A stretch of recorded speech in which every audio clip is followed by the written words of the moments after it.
अभी जो आप तस्वीरें देख रहे हैं स्क्रीन पे, देखिए री एंट्री के समय की तस्वीरें हैं और किस तरीके से आग के गोले की तरह दिख रहा है ड्रैगन स्पेसएक्स। आप इसको समझिए। और ये आग के गोले की तरह क्यों दिख रहा है, जैसा कि हमारे जो गेस्ट हैं वो पहले भी आपको बताते रहे हैं कि जब एक्सियोम का ये जो कैप्सूल है जब वो री एंट्री करेगा यानी कि धरती के वायुमंडल में प्रवेश करेगा तो घर्षण की वजह से यहां पर बहुत एक्सट्रीम टेम्परेचर पैदा होगा और वो टेम्परेचर कई बार 2500 से लेकर 3000 सेंटीग्रेड तक हो सकता है।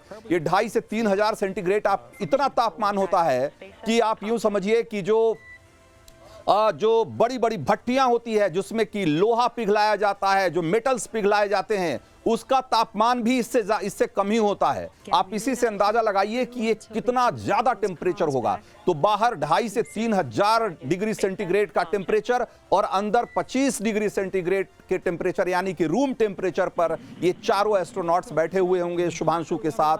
और आप समझिए कि ये कितना मुश्किल, कितना जटिल और कितना चुनौतीपूर्ण जो पूरी प्रक्रिया है, आप इसको इस बात से समझ सकते हैं।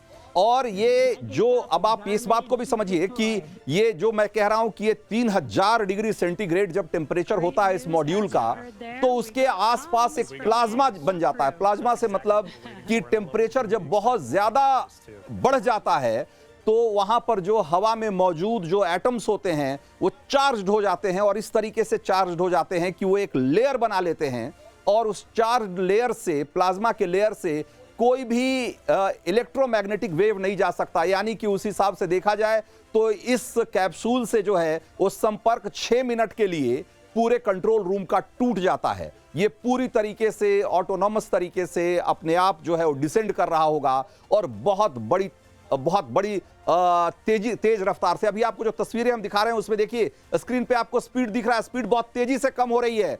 4100 से घटकर 3000 और देखिए किलोमीटर प्रति घंटे में रफ्तार है और कितनी तेजी से घट रही है। और ये इसकी जो ऊंचाई है वो 27 किलोमीटर से घटती हुई आपको दिख रही है लगातार स्क्रीन पे। ये जो हम आपको लाइव तस्वीरें दिखा रहे हैं और इससे आप समझ सकते हैं कि ये जो निर्धारित एक जो इसका शेड्यूल है, जो निर्धारित कार्यक्रम है उसके हिसाब से ही और जो तय इसका ट्रैजेक्टरी है उसके हिसाब से ही ये डिसेंड हो रहा है, नीचे उतर रहा है। और अब जो स्पीड है वो घटकर 1800 किलोमीटर प्रति घंटे रह गई। आप इसी से अंदाजा लगाइए कि करीब 28,000-27,000 किलोमीटर से घटकर स्पीड अब जो है 1500 किलोमीटर रह गई है। यानी कि देखा जाए तो अब वो जो शूट है, पैराशूट डिप्लॉय हो गया है और ये सक्सेसफुली डिप्लॉय हुआ है। ड्रोग शूट भी और मेन शूट भी, दोनों पैराशूट ठीक तरीके से डिप्लॉय हुए हैं, तभी ये स्पीड इस तरीके से कम होती दिखाई दे रही है। और आप देखिए जो ऊंचाई है वो भी घटकर अब 15 किलोमीटर रह गई है। और अगर देखा जाए तो जो मेन पैराशूट, अगर ऐसे देखा जाए तो मेन पैराशूट को 18,000 फीट पे डिप्लॉय होना है।